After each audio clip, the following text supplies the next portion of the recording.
नमस्कार मित्रांनो, ज्या ज्या महिलांनी मुख्यमंत्री माझी लाडकी बहीण योजनेमध्ये अर्ज केलेले आहेत, ज्यांचे फॉर्म अप्रूव्ह झालेले आहेत, ज्यांचे पेंडिंग आहेत, ज्यांचे रिजेक्ट झालेले आहेत, अशा सर्व महिलांसाठी ही माहिती अतिशय उपयुक्त आहे।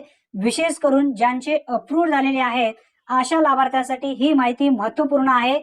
लवकर हे काम करा, नाहीतर वेळेवर पैसे तुम्हाला या योजनेअंतर्गत मिळणार नाहीत।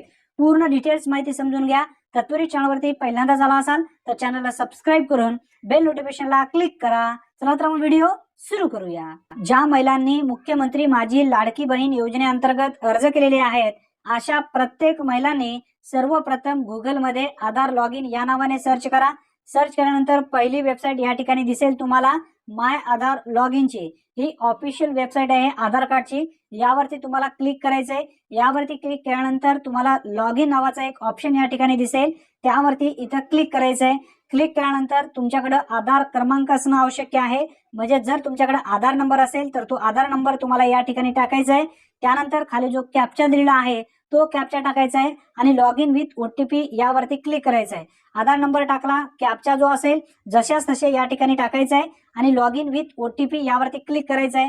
सर्व माहिती या ठिकाणी आता मी भरून घेत आहे, तुम्ही सुद्धा सेम भरून घ्यायची आहे। आधार नंबर टाकलेला आहे, त्यानंतर कॅप्चा टाकलेला आहे आणि लॉग इन विथ ओटीपी आता यावरती क्लिक करणार आहे। क्लिक केल्यानंतर एका सेकंदाच्या आत तुमच्या मोबाईलवरती एक ओटीपी येईल। जो आधारला लिंक असलेला मोबाईल नंबर आहे त्यावरती ओटीपी येईल। तो ओटीपी इंटर ओटीपी या ठिकाणी तुम्हाला टाकायचा आहे।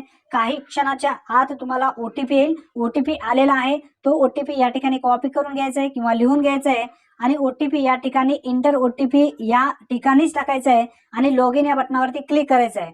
लॉग इन या बटनावरती क्लिक केल्यानंतर तुमचा फोटो असलेला या ठिकाणी या कॉर्नर मध्ये आधार कार्ड वरती जो फोटो आहे तो फोटो या ठिकाणी दिसेल।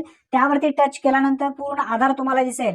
आता या खाली एक ऑप्शन तुम्हाला दिसेल बँक सीडिंग स्टेटस नावाचा, check here to find your bank seeding status. यावरती तुम्हाला क्लिक करायचं आहे, बाकी कुठेही क्लिक करायचं नाही।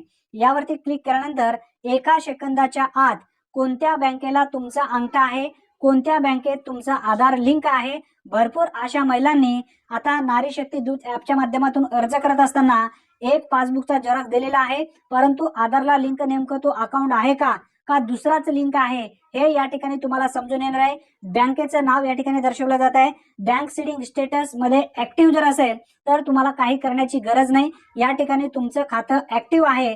आता त्या खात्याला आधार लिंक सुद्धा आहे। कोणत्याही ठिकाणी जाऊन तुम्ही सहजरित्या हे पैसे उचलून घेऊ शकता। वेळेवरती तुम्हाला हे पैसे मिळून जातील, काळजी करण्याची गरज नाही। ऍक्टिव्हच्या ठिकाणी जर इनऍक्टिव्ह असेल तर आधार लिंक नाही असं समजून घ्या।